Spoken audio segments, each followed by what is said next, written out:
Visual, zoom into the protagonist, speaking in a confident tone with a fierce expression. Narrator, what would you do if your closest friend betrayed you in the worst way possible? By exposing your deepest secrets to the people who hurt you. The most? What if she did it in the name of saving you? Well, I'll tell you what I did. I exposed her to everyone.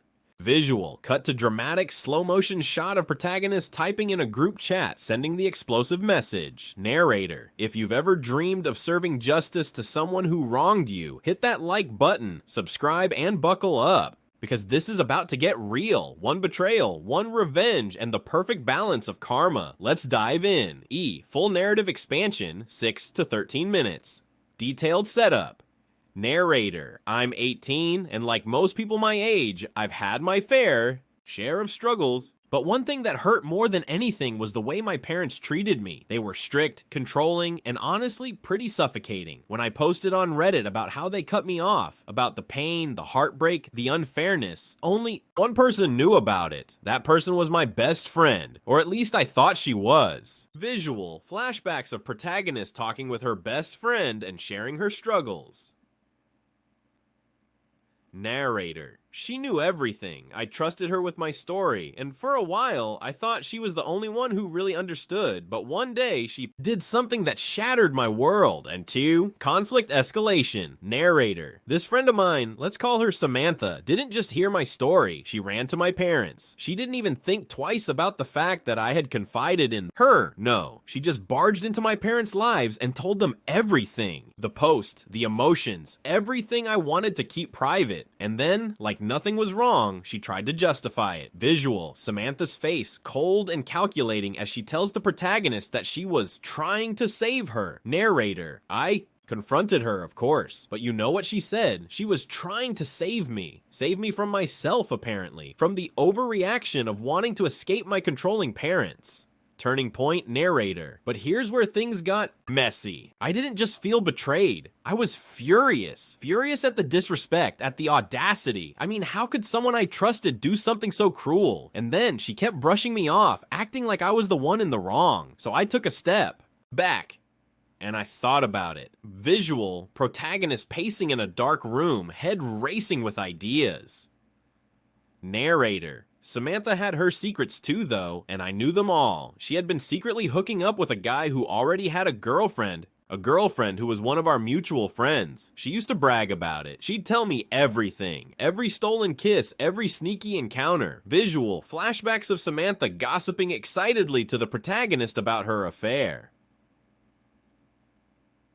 Narrator.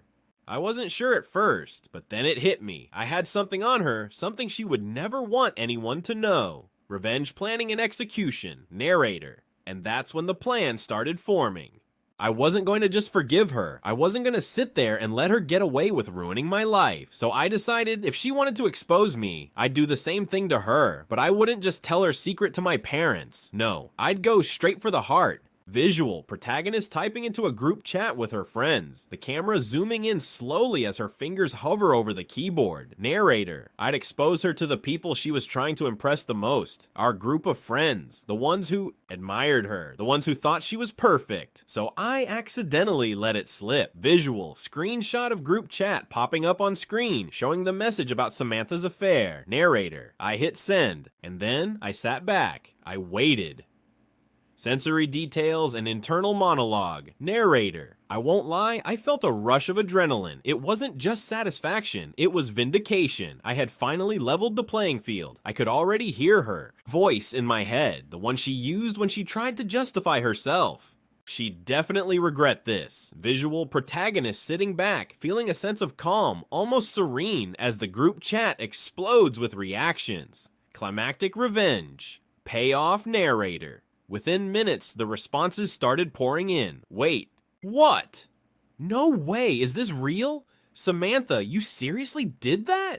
And then, of course, Samantha's silence. She was crushed. Her world came crumbling down as the people who'd once looked up to her turned on her. She had no comeback, no excuse. Visual, Samantha's shocked face in a group video call trying to salvage the situation, but failing. Narrator. It felt so damn good. Watching her go from the one who held all the power to the one who had to defend herself in front of everyone. It was justice. It was perfect. And for the first time in a long time, I didn't feel small. I didn't feel like the one who had been wronged. I felt like I was in control. Narrator. What I learned from all this is that sometimes revenge is about balance. Samantha exposed me to the people who could hurt me the most, so I exposed her to the people she wanted to impress. And in the end, it felt like the scales were finally tipped back in my favor. Narrator. If this story gave you chills, smash that like button and tell us in the comments, what's the most satisfying revenge you've ever witnessed? And of course, don't forget to subscribe for more stories like this, because trust me, you won't want to miss what's coming next.